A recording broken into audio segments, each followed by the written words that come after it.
কিয়ামতের দিনটা বড্ড ভয়ঙ্কর, কেউ সুপারিশ করার সাহস পাবে না। আরে আমার অবস্থা কি আমি জানি না, আমি আবার কার জন্য সুপারিশ করব? কথা বুঝেন নাই? আমার কি হবে আমি জানি, তা আমি আরেকজনের নিয়ে টেনশন করার সুযোগ কোথায়? ইয়া নাফসি ইয়া নাফসি, আল্লাহ আমারে বাঁচাও আমারে বাঁচাও আমারে বাঁচাও। কাঁদতে কাঁদতে মানুষ হয়রান হয়ে যাবে, এ নাকি আবার আরেকজনের বাঁচাবে।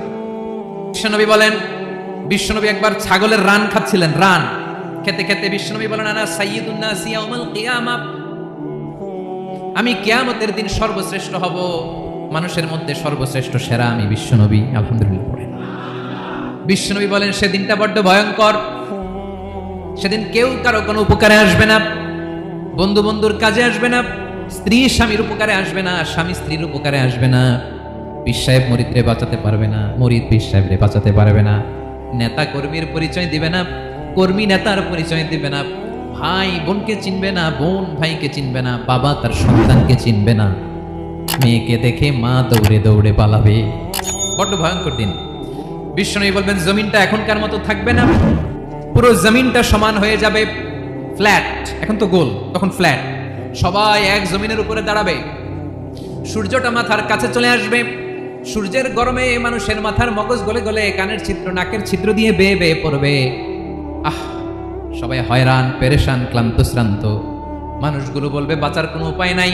50,000 বছর মানুষ এরকম দৌড়াবে, চিৎকার করবে, কাঁদবে, বাঁচার কোনো উপায় নাই। সবাই বলবে আহ, আল্লাহ যদি বিচারটা শুরু করতো, যা হবার হবে, আগে বিচার শুরু করো। বিচারই শুরু হয় না, বিচার শুরু হইতে 50,000 বছর। আল্লাহ, 50,000 বছর, 5,000, 15,000 না, 50,000 বছর এরকম যাবে। মানুষগুলো কাঁদতে কাঁদতে বলবে চলো আমরা আদম আলাইহিস সালামের কাছে যাই, যেন আল্লাহর যে সুপারিশ করে, আল্লাহ আপনি বিচার শুরু করেন। কিয়ামতের ময়দানে সবাই মিলে সাইয়েদনা আদম আলাইহিস সালামের কাছে যেয়ে বলবে ইয়া আবাল বাশার ইয়া আউয়ালাল আম্বিয়া, ও আদম নবী, আপনি দুনিয়ার বুকে প্রথম নবী, আল্লাহ নিজ হাতে আপনারে 60 হাত লম্বা করে বানিয়েছেন, আপনার সম্মানে ফেরেশতাদেরকে সেজদা দিতে বলেছেন, দুনিয়ার প্রথম নবী, প্রথম মানুষ আপনি, আপনি আল্লাহর যে সুপারিশ করেন যেন আল্লাহ বিচার শুরু করে। আদম আলাইহিস সালাম বলবেন আমি পারবো না, কারণ আল্লাহ আমাকে একটা নিষিদ্ধ গাছের কাছে যেতে নিষেধ করেছিল, আমি ভুল করে এই গাছের ফল খেয়েছি। নাফসি নাফসি, আজকে আমার কি হবে আমি জানি না, আমি বড় লজ্জিত। আমারে যদি আল্লাহ জিজ্ঞেস করে কেন খাইছিলাম, আমার কোনো উত্তর নাই, তোমারে বাঁচাবো কেমনে আমি? নবীরা থার করে কাঁপবে সেদিন।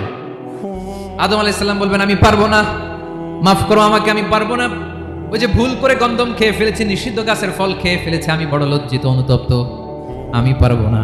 আজকে আল্লাহ এত রাগান্বিত হয়েছে, আগে কখনো আল্লাহ এত রাগান্বিত হয় নাই, ভবিষ্যতে আল্লাহ কখনো এত রাগান্বিত